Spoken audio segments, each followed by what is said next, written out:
Hey guys, I'm just want to say hello. I'm here with my cousin Evan, and right now we are hanging out at his aunt's house. We're not hanging out in his house like I always do. So we recently just saw Wrestlemania, one of the craziest pay-per-views ever. The best one out of for a while. For a long time. So there's about like how many matches were there? Well, on the main show it was 8, I think. It was 8 matches and two pre-show matches, but he's gonna describe the pre-show matches because I came in late, so he's gonna tell all the matches that who won each match. So, all right, the first match was the what? It was the Fatal 4-Way Tag Team match for the tag team titles. It was Tyson Kidd and Cesaro defending against New Day, or it was Kofi Kingston and Big E versus Los Matadores, and then the Usos. So what happened in the beginning of the match, I forgot which Uso. It was one of the Usos. He got injured, and so the other Uso had to do the rest of the match by himself. And then it was a crazy match. Like, it was so chaotic. Like, I didn't even know who was legal at some points. It was just crazy. It was all over the place. And like, even El Torito got involved, Naomi got involved, Natalia got involved. It was just crazy. And then it ended with the Uso doing the splash off the top, and then he was gonna pin Big E, but then Cesaro blind tagged him, got himself in the match, and then threw the Uso out the ring and pinned him, so they retained their titles. That's crazy. Tag team titles. I'm just surprised it was in the main event. I know. But yet again, you gotta make room for matches to make it longer. So that's one of the pre-show matches he saw. So all right, we gotta describe the Andre the Giant Battle Royal, which he saw. So so Big Show won. But it was a good match. It had a lot of superstars who were able to shine and stuff. And one of the superstars that were in the Battle Royal was Hideo Itami from NXT, and he was able to advance into the Battle Royal because he won a tournament over the weekend in the NXT in WrestleMania Access. And so he was in it, and he was very popular with the audience. Like, they kept chanting his name, and then when he got eliminated, they kept booing like really loud. And it was a good match. And then it was down to Big Show, Miz, and Mizdow. And Miz was trying to convince Mizdow to make a double team on the Big Show, and then it would be down to them two. But no, Mizdow was not having it. He was like, no. Miz was like, I made you a star. You're only a big star because of me, the usual. And then so Mizdow got fed up with that, and he actually threw Miz over the top rope and eliminated him. So then it was down to Big Show and Mizdow, and Mizdow almost won, almost eliminated the Big Show, but Big Show ended up winning. I still think that next year WrestleMania, that hopefully Vince or anybody backstage hear this. You see how Hideo Itami is popular because he's from NXT? Get some of the NXT put some of the NXT matches in WrestleMania. It's cool to put it in certain matches, but it would be much fair to see at least like one match. Like, put the NXT World Title match or the NXT Women's Title match on WrestleMania, but that's what I think. So now we're gonna get to the point of talking about the main show. So let's talk about that. Now we're gonna talk about the first match, which is the ladder match.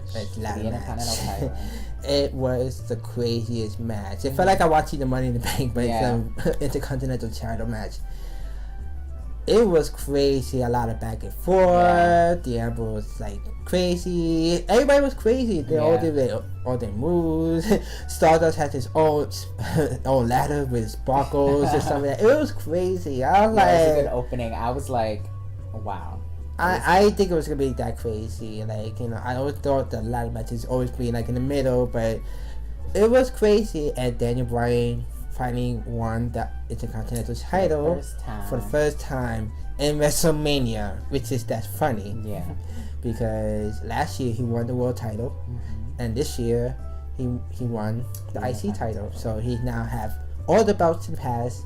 Now he's Intercontinental title champion. So of course we know that Ray Bray is going to have his free match clause in the next pay-per-view, which is Extreme Rules.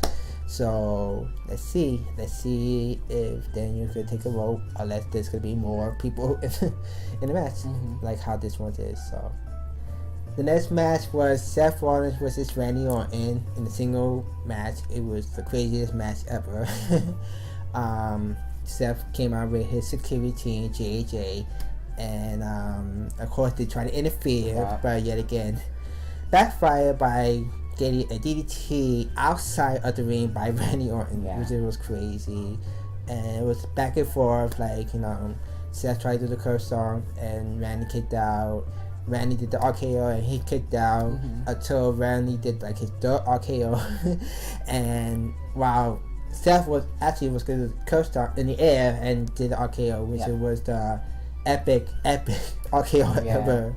Like, as much we see Randy does epic RKO whenever somebody's in the air, this one was crazy. It was just a crazy match. Like I just can't wait to see. Now let's just hope that Randy could get able to get to the main title again, especially that he defeated Seth. So let's see. Now we're gonna talk about the next epic single match, which is Triple H versus Sting. Let me talk about the interest. I don't know if it's me or everybody saw it too, but Sting interested. I'm a musician myself, like I play music, but those musicians were way off. I know Sting was like probably livid because they messed up his interests. And knowing when his theme song came out, them people who were playing in the instrument was so late, so behind. I was like, oh god. And then Triple H's interests was a Terminator theme, which is ironic. I'm thinking myself that Arnold Schwarzenegger could come out with him, but yeah, he did. He came out, but he did like a little video say, "I'll be back." And so like that. But it was a crazy match. It was a back and forth match with Triple H and Sting, and then none of that, we got surprises.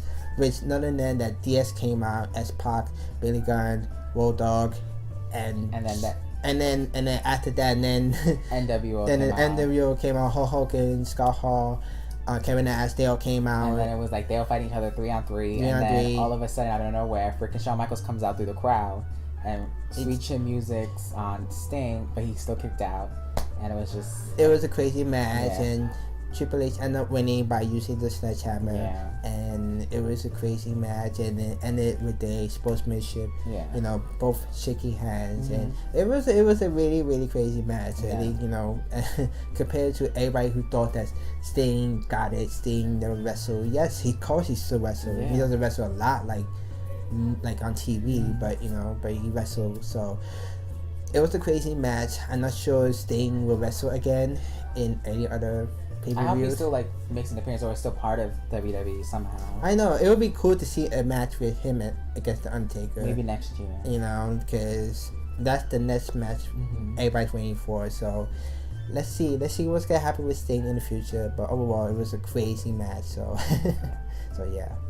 The next match is the Divas Tag Team match, which is the Bellas versus AJ Page.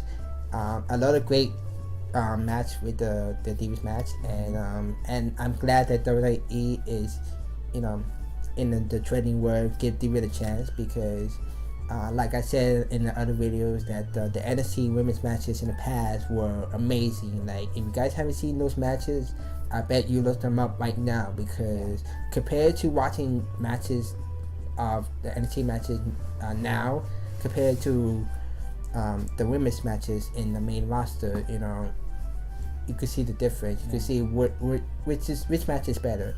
And this match, you know, it's a stepping stone showing that it is a good potential that we're gonna get more great Divas matches for the future. So the match was great.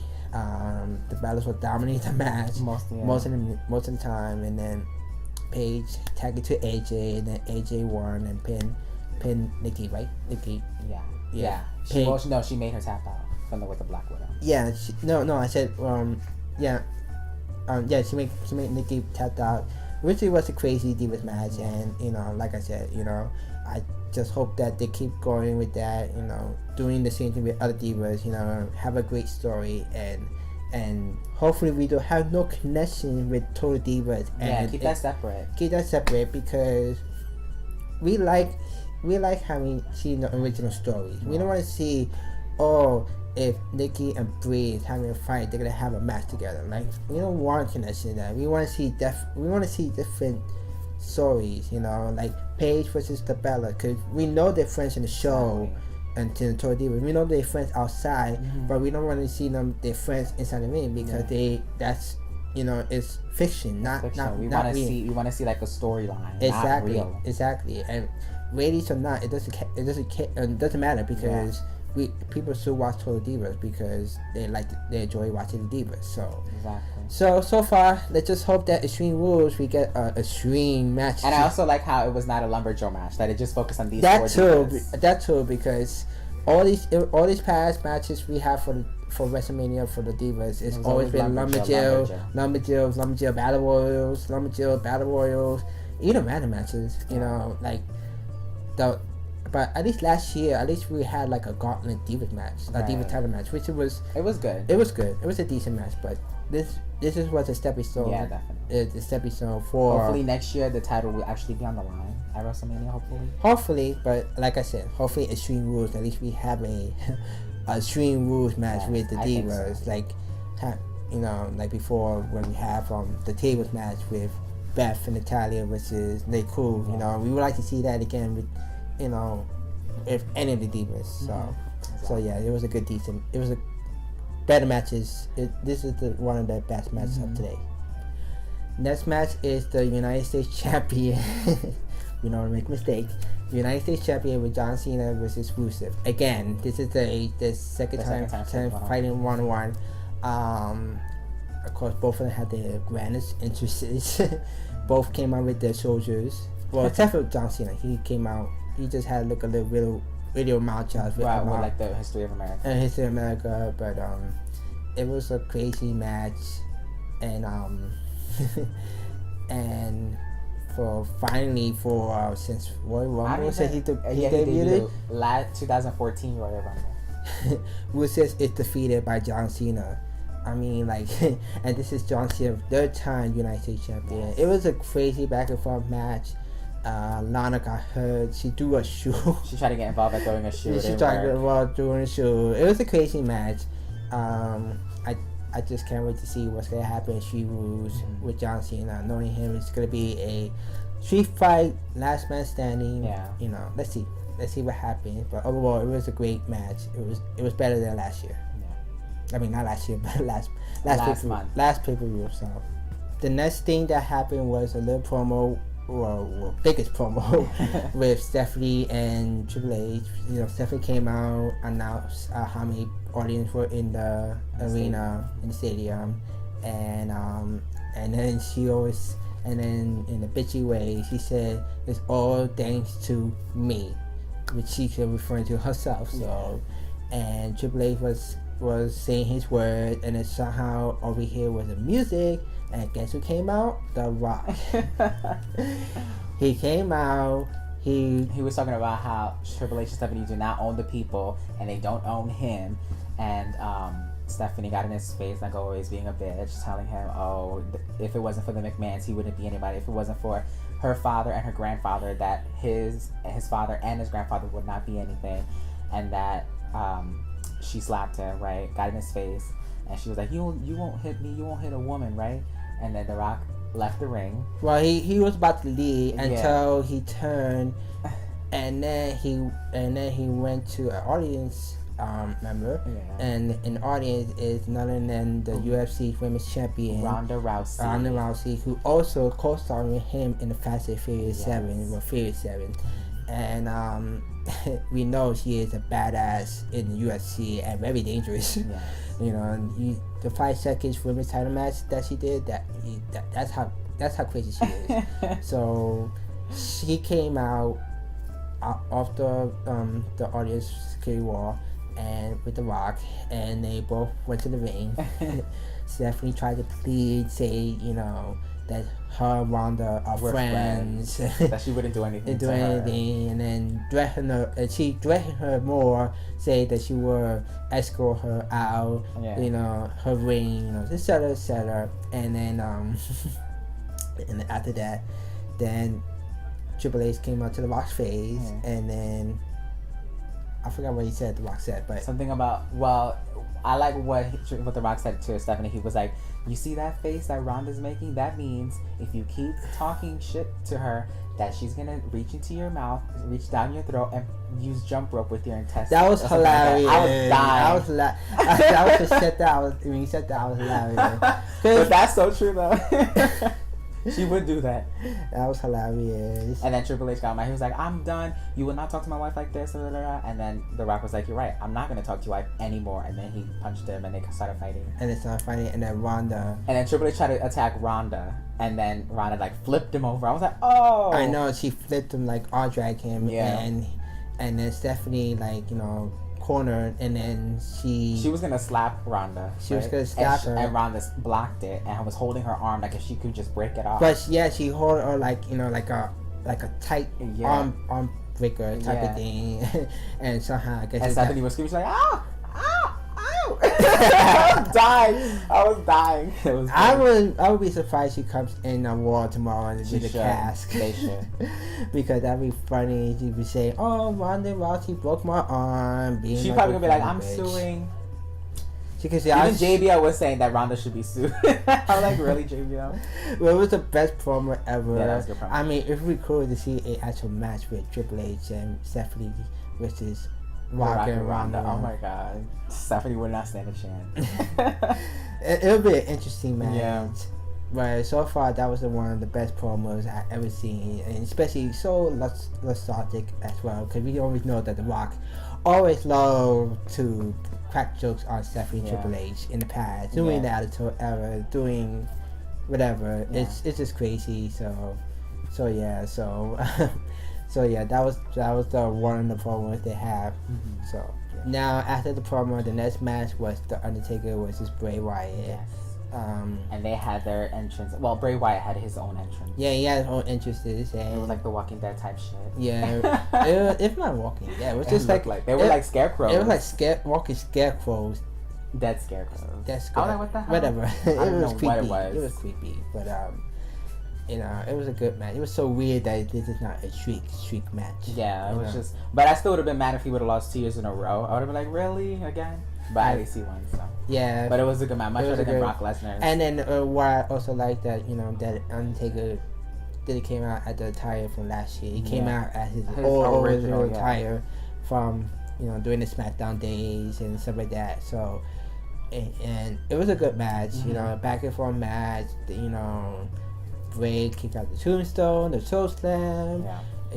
Undertaker kicked out the Sister Abigail move, and it was just crazy. And so far, Undertaker won. So he's 22-1. We don't want to count the streak because they're not putting that now because the streak. Well, they said it. Michael Cole said it. Well, he said it. 22-1. Well, we don't want to hear no 22-1 because there's no streak. This is just a regular match. I'm just gonna call this a regular match.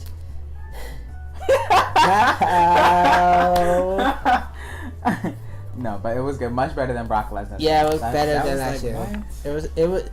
It was long too. Cause last year it felt like it was 2 minutes. It just felt like it was too short. So far it was a very good match for the Undertaker match. Yes. Okay, the last match was the WWE World Heavyweight Championship, and it was with Brock Lesnar versus Roman Reigns. Yes, and Roman Reigns, his entrance was longer, obviously, because he's in the stadium. And people were actually like, it looked like they were attacking him because he pulled away mad aggressively. So I was like, people are actually hitting him or something. So I was like, what the hell's going on? And then he got to the ring finally. Yeah, it was crazy. And people booing him across because they still mad at him for the Royal Rumble. Which I know. People hold grudges. It's so stupid. They always think, that the Royal Rumble always win the title. Not true. Yeah. Cause last year Randy won and he lost WrestleMania. Exactly. So, I don't understand why people were booing and thinking, he's too fast to get a title. But Seth Rollins is getting more attention. Yeah. So, so Seth Rollins should get the bigger title. He got more titles than Roman Reigns. But it was a good match though. It was crazy. It was really physical. back and forth. Well, actually, no. Brock was pretty much dominating the match. Like Roman Reigns had good shots here and there, but it wasn't until like the ending where he was really going in. Like he and Roman Reigns busting Brock. Oh yeah, when he hit him with he threw him in his face, and then in the beginning, and then when he threw him to the ring post, he like bloody more. I was like hoping no doctors would come and stop it. I know, and it was a crazy back and forth match, and then. Ending. Roman Reigns kicked out of like 2 F5s, 3 F5s, something like that. And then he did it. And then after Brock was like getting exhausted, tired, Roman did like bunch of Superman punches, and then 2 or 3 spears, and then somehow he still kicked out. And then somehow when he kicked out, the music came out, which I thought he would come out after the match because that's what we used to. We're used to doing that, but I guess he wanted to be different and cash it in during the match. So Seth came out during the match, so it became a triple threat in the last minute. And then Seth did the curse start on Brock, and then he kicked out, and then Roman. He was gonna do it again, and then Brock caught him with the F5. Roman came in with the spear. And then Brock got knocked out the ring, and then Seth Rollins did the curb stomp on Roman Reigns and pinned him and won the title. So I guess everybody's happy. Everybody's happy. No, people were booing. I heard a lot of people booing. They wanted Brock to win, but I guess I don't know. Now they booing Seth Rollins. I guess so. And Seth Rollins didn't even win the Royal Rumble. And Seth Rollins didn't even. This like his. How many title matches he has? Like what? How many title matches that he been on? I think it was like 2 or 3. 2 or 3. Something like that. See, he been more matches than Roman Reigns. Yes. And this is how people are backwards. Yeah. Because we know the difference of getting the title too soon. Yeah. Because once Seth Rollins joined the Authority, we knew right there he's gonna get a title shot. Yeah. And so far he been getting budget up, and then after he won Money in the Bank, he tried his best to get the title, but as time that he doesn't. But he had more chances than Roman Reigns. At least Roman Reigns won it in the Royal Rumble compared to getting more chances from past years and some of that. But overall, this WrestleMania was the best WrestleMania in a long time. I would give it. Out of 10, no. What do? We do letter grades or number grades? Out of 10, well, we do letters. Letter grades, I would give it an A. I give it an A minus because how you say it? Because the as much as crazy the title, the main title was, it felt a little slow at first, but until it became crazy, and then it just became more crazy when Seth Rollins came in. Compared to last year with the triple threat match with Daniel Bryan, Randy Orton, and Batista, because Daniel Bryan was in 2 matches last year. He was against Triple H, and after he won against Triple H, then he got in some of the triple threat match, and that was crazy. That didn't feel like it was drag. It just felt like it was just, it was just crazy. But overall, I give it. It was a good match. Like it was a good good WrestleMania overall. But like it was like. Because every match, like, we didn't feel bored. Because, like, last year, there were a couple matches that we were kind of bored. And we were like, this is like a bathroom break kind of match. But, like, this year, like, every match was crazy. And every match was exciting. So, I was like, it was good. Yeah. And, like, it just felt like WrestleMania 20 again. Or 2022. Yeah. WrestleMania 22 again. That's where I started watching WrestleMania. Yeah. But yeah, so next pay-per-view is Extreme Rules, so we're gonna do on that, and I know my cousin Evan, I'm still waiting for his computer, his videos and stuff like that, so he's making a YouTube soon, so and I'm still gonna be sticking around doing my videos, so I would do my music, my gaming, and of course give you guys news and reviews and everything. So overall, what do you guys think of this year WrestleMania? Do you guys love it? Do you guys hate it? Do you guys, just tell me what you guys think in the comment below. And also, don't forget to follow me on my social media in the description. And also, subscribe and like the comments. And yeah, so WrestleMania, this is the best WrestleMania ever, and I just hope they keep up with matches like this for streaming. So I'm Marie Jr. and I'll see you guys later. Bye bye.